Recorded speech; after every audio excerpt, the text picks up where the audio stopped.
Hello and welcome to your worst nightmare, another RPG actual play podcast. Solotude, a journaling RPG podcast, is just me in a room, not to brag, with a journal, a solo RPG, and some damn good coffee. I play to see what happens in the story, write in my fictional journal, and you get to hang out next to me by the fire.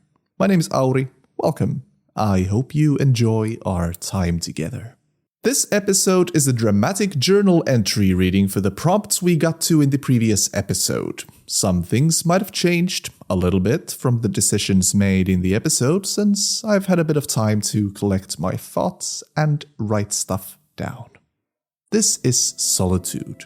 We do what in the shadows?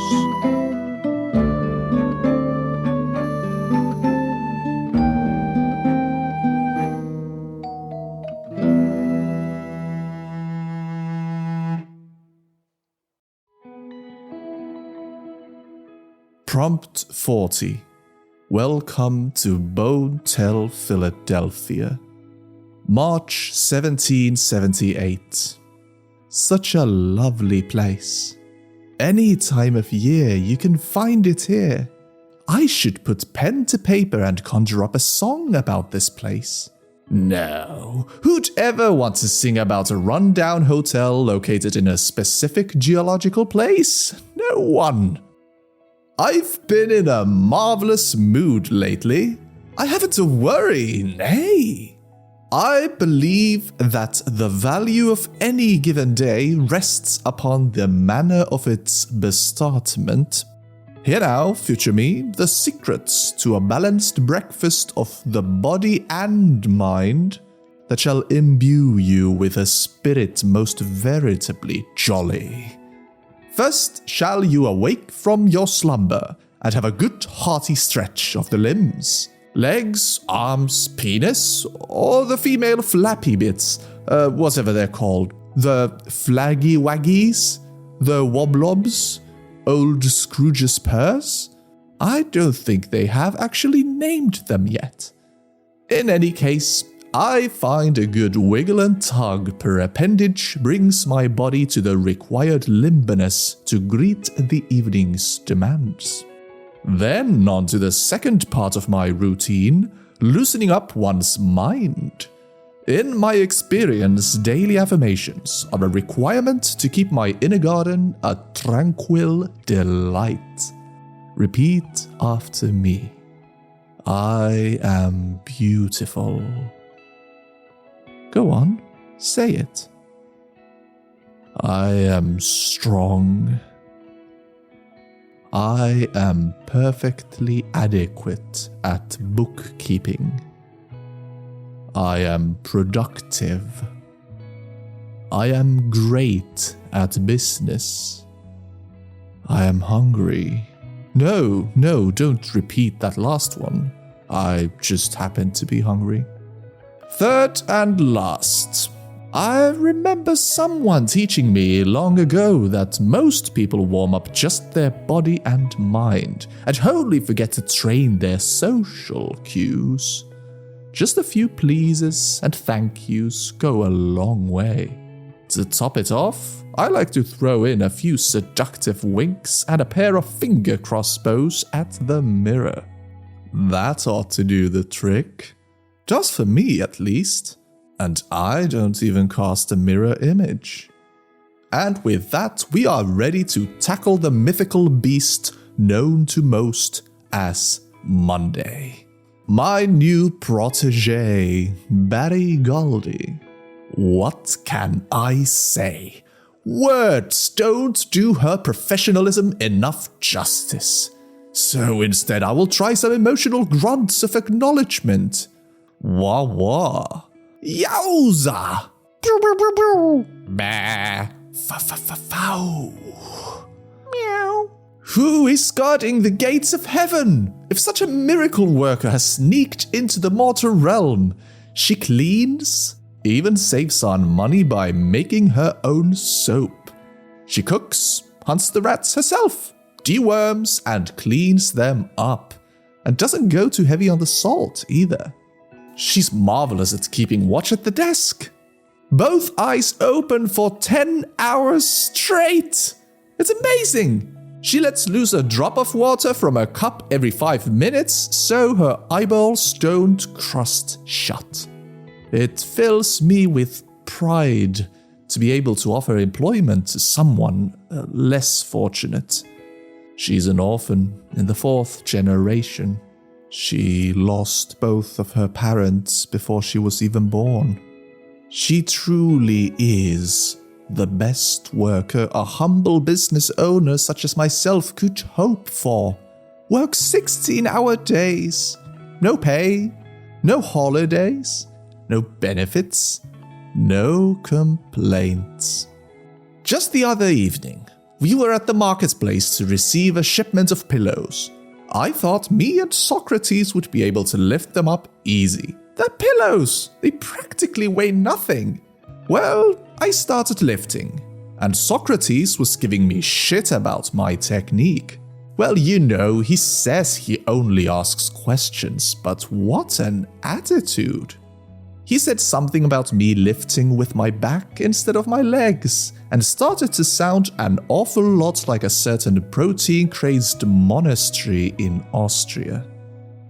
Socrates turned out to be more of a nuisance than an assistance. Lovely fellow, but he's all talk. Didn't lift a finger. Possibly because of the whole being just ahead thing, but still, use your neck, man. Well, anyhow, we called Barry up to the task. I put Socrates' head in a wheelbarrow with some rocks and a coat over them, and introduced him as my buddy, Rocrates.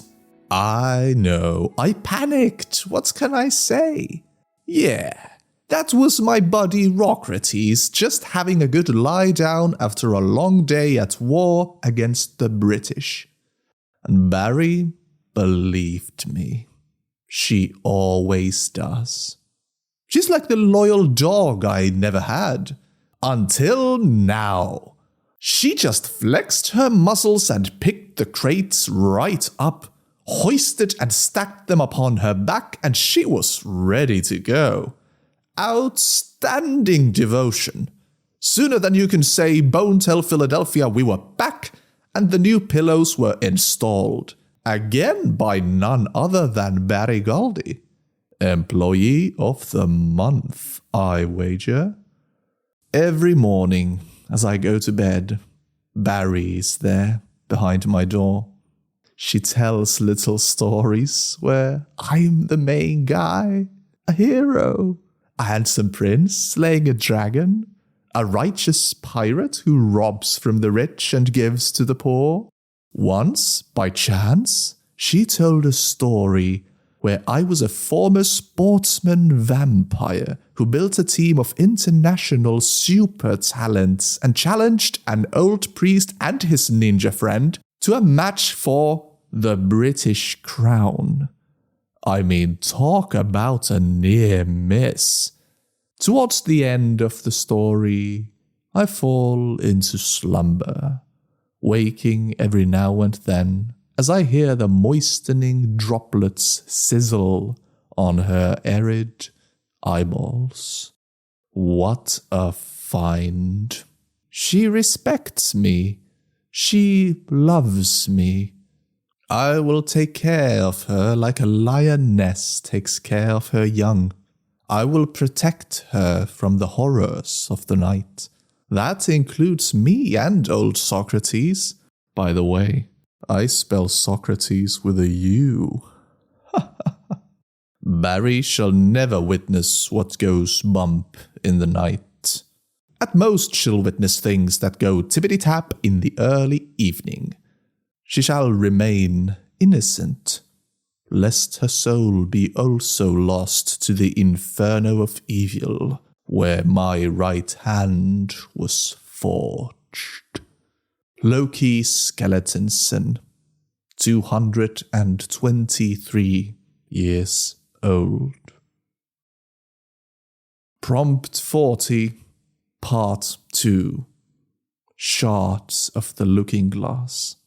July 1780.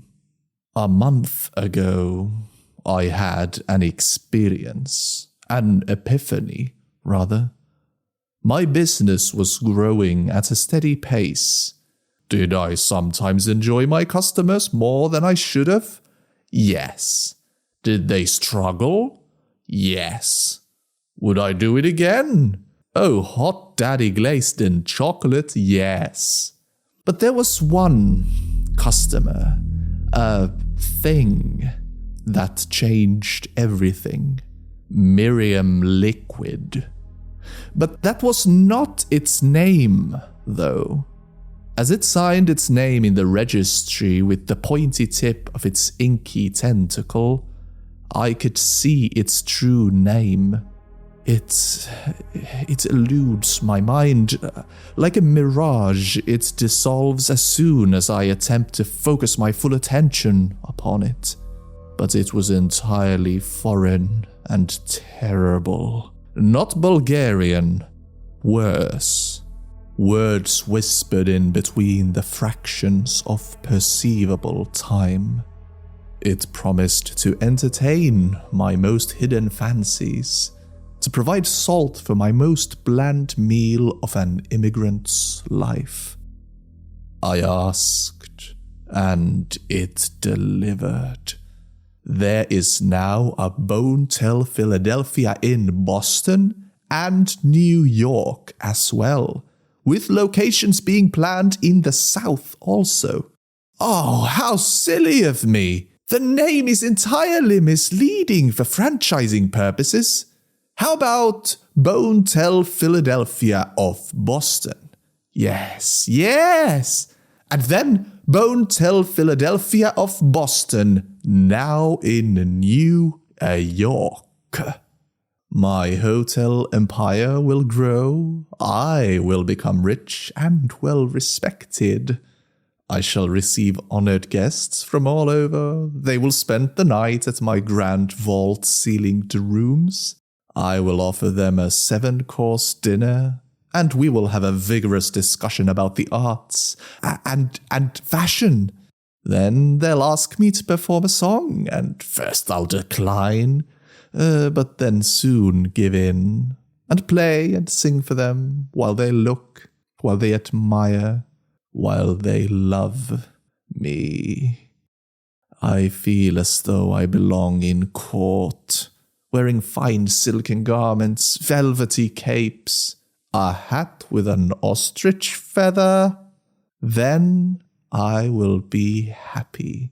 I am a sculpture shaped by hands that have long since been shattered by the insurmountable weight of time. Yet I remain. To exist is to be perceived.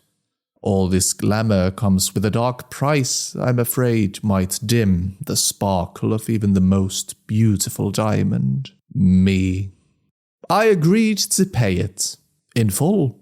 It's funny, I remember being so adamant about resisting Pope Glutius Maximus and his dark reign of terror. But then I simply cannot recall why. What I'm trying to say is perhaps the Pope is not wrong in his ways. Why should we, the denizens of sin, bow to those who shiver merely by its mention?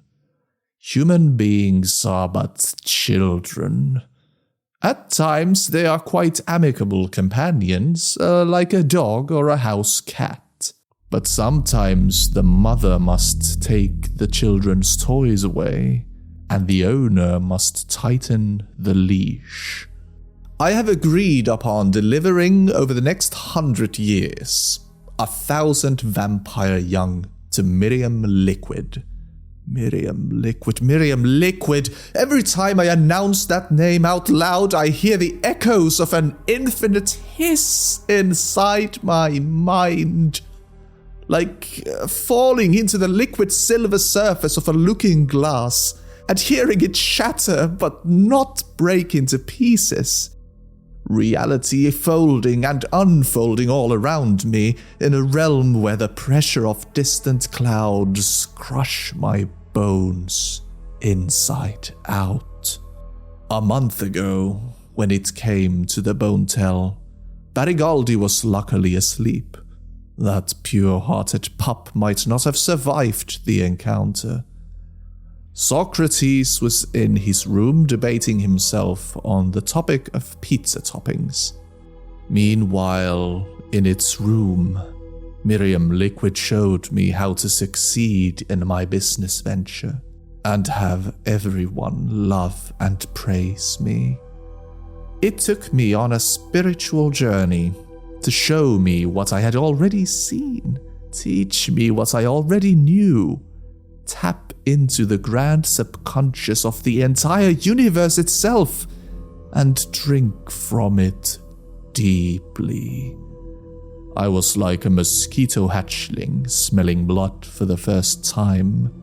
I wanted to travel deeper into the world between worlds, the word between words, the space between Miriam Liquid, which squirmed its way around my limbs and bound me in the infinite emptiness between 0 and 1.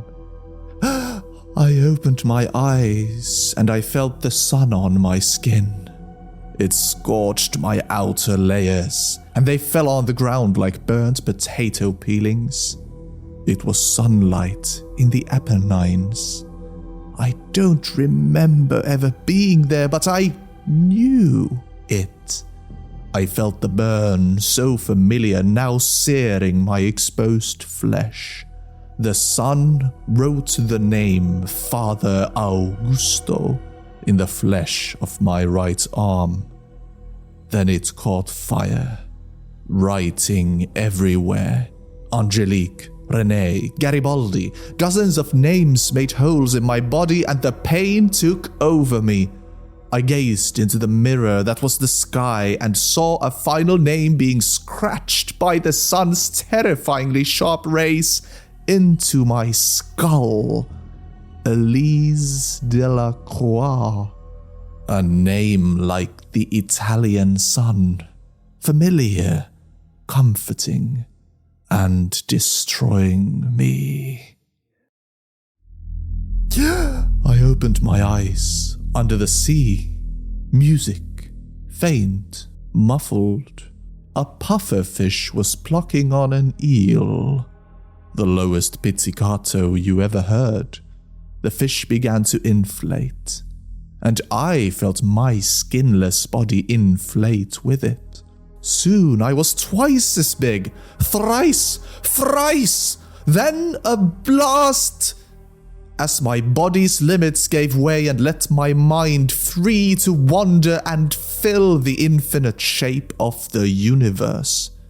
I was both pufferfish and eel, water and air, predator and predatee, wee and hoo-ha.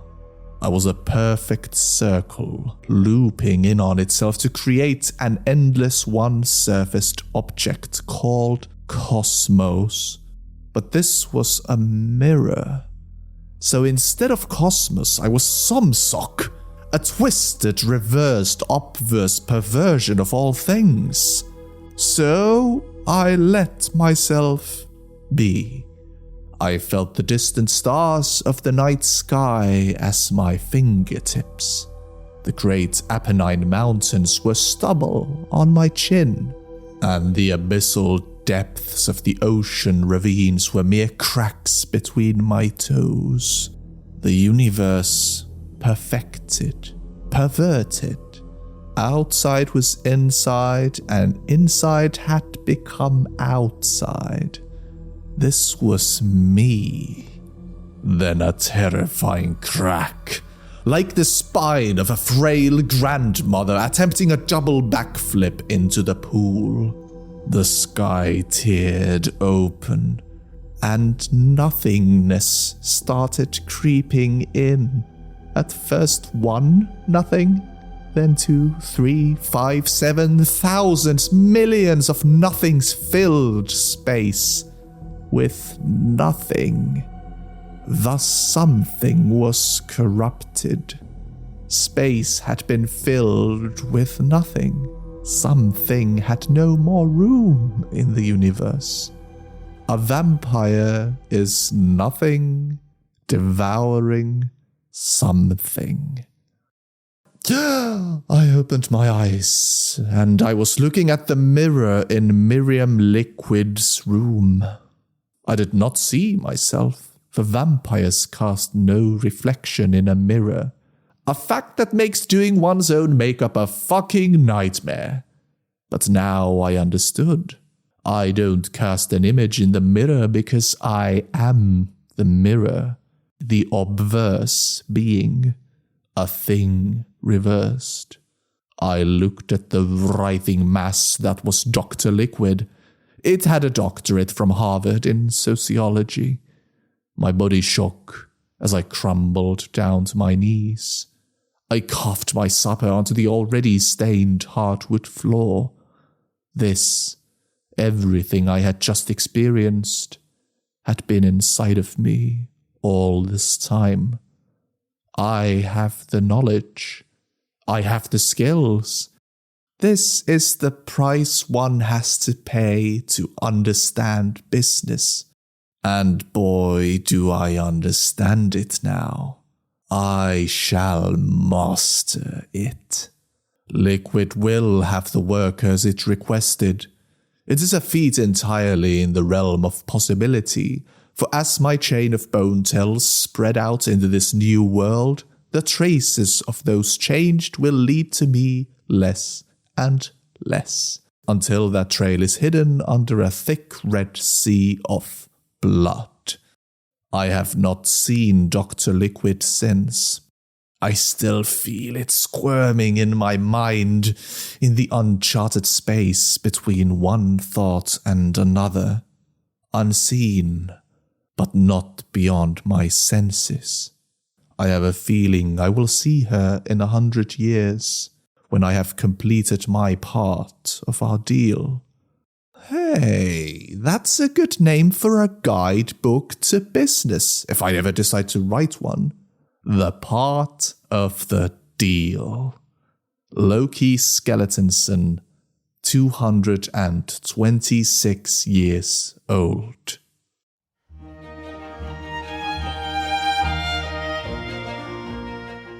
Thanks for listening, folks. My name is Auri Itämäki, and Solotude is my personal project. I hope you enjoyed this episode. You can follow Solotude on Instagram at Solotude Show, and if you got something to say, drop a message, drop a comment. Also, please rate and review the show so people can find it a little bit easier.